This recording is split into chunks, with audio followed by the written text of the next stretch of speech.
માં નેટવર્કમાં કામ કરેલું, પણ એમાં સક્સેસ નહોતા ગયા. ફરી વખત જ્યારે ટ્રેડિશનલમાં લાગી ગયા, ટેક્સટાઇલ માર્કેટમાં, અને ત્યારે એવું નક્કી કર્યું હતું હવે પછી કદાચ ગમે એવી નેટવર્ક કંપની આવે, નેટવર્ક કંપનીમાં આપણે જવાનું થતું નથી, કેમ કે ત્યાં કોઈ ગોલ એચીવ થતા નથી, આપણા જે સપના છે એમાં પૂરા થતા નથી.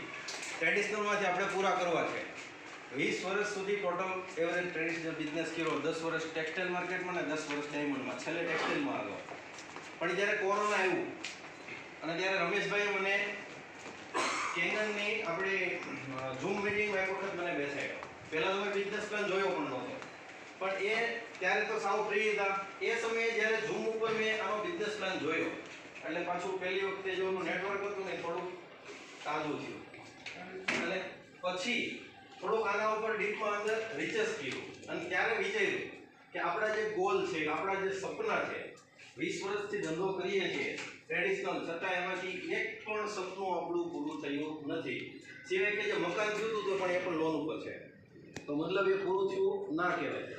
બરોબર, દર મહિને 20,000નો ઇન્સ્ટોલમેન્ટ આવે જ છે, તો એમાંથી એક કોઈ આપણો ગોલ આપણે પૂરો કર્યો નહોતો.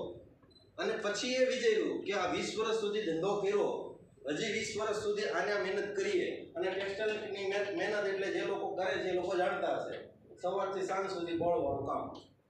બુદ્ધિ તો વાપરવી જ પડે, પણ બળનું કામ પહેલા સાથે કરવું પડે. તો 10 વર્ષથી ટેક્સટાઇલ માર્કેટમાં હતા, મેં કીધું એમાં જેટલી મહેનત કરું છું એટલી હજી બીજા 10 વર્ષ કરીશ ને, છતાં પણ કોઈ નિવૃત્તિનો સમય નહોતો. એમાં જે મહેનત કરું છું, 10 થી 12 કલાક જે મહેનત કરતા હતા, એ 10 કલાક મેં કેંગરમાં આપી દઉં તો 3 થી 4 વર્ષમાં એક એવો પીરિયડ આવી જાય કે તમારે મહેનત તો કરવાની જ છે છેલ્લે સુધી, પણ એવો પીરિયડ આવી જાય કે કદાચ જેમ નાગેશ્વર સાહેબે કીધું હતું એમ કે ભાઈ હું મારો ફોન બંધ કરી દઉં અને તમે તમારો ફોન બંધ કરી દો, 6 મહિના માટે બહાર જતા રહીએ, 6 મહિના પછી આવ્યું તો શું થાય ટ્રેડિશનલની હાલત. તો એ ગોલ જોઈ અને એ સપનું પૂરું કરવા માટે એવું થયું કે કેંગન છે એ જર્ની આપણને ત્યાં સુધી પહોંચાડી દેશે, અને એના માટે ટ્રેડિશનલ બિઝનેસ તદ્દન સીધો બંધ કરી અને ડાયરેક્ટ સીધો કેંગનમાં ફૂલ ટાઈમ કામ ચાલુ કર્યું. વચ્ચે શરૂઆતમાં આવ્યા, શરૂઆતનો પીરિયડ સારો હતો, થોડી કેશ વેલ્યુ માર્કેટમાં જે ગ્રુપ હતું એના હિસાબે ફોરે તો ડાયરેક્ટ બની ગયા, 20 મશીન તો ફટાફટ સેલ થઈ ગયા. વચ્ચેનો 6 મહિનાનો પીરિયડ એવો આવ્યો, એક પણ સિંગલ મશીન સેલિંગ. થોડા ફેમિલીના ઇસ્યુ આવ્યા, પૈસા ન હોય એટલે બધી ઇસ્યુ આવવાના જ છે, બરોબર. તો એ 6 મહિના દરમિયાન એક સિંગલ મશીન સેલિંગ, પણ એમાં સુપર 30 ચાલુ થઈ, અને આપણી અહીંની જે મંથલી મીટિંગ છે એ ચાલુ થયું.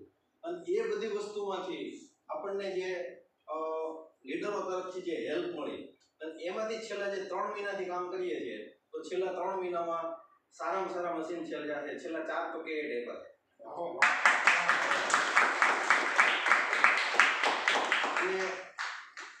આવતા મહિનામાં આ 8મો મહિનો ચાલે છે, 9મા મહિનામાં 5 પ્લસ અને 10મા મહિનાની એન્ડ સુધીમાં 31 ઓક્ટોબર સુધીમાં 6 કમ્પ્લીટ છે. ગ્રેટ, સુપર, જબરદસ્ત ક્લેપિંગ થઈ જાય પિયુષભાઈ માટે.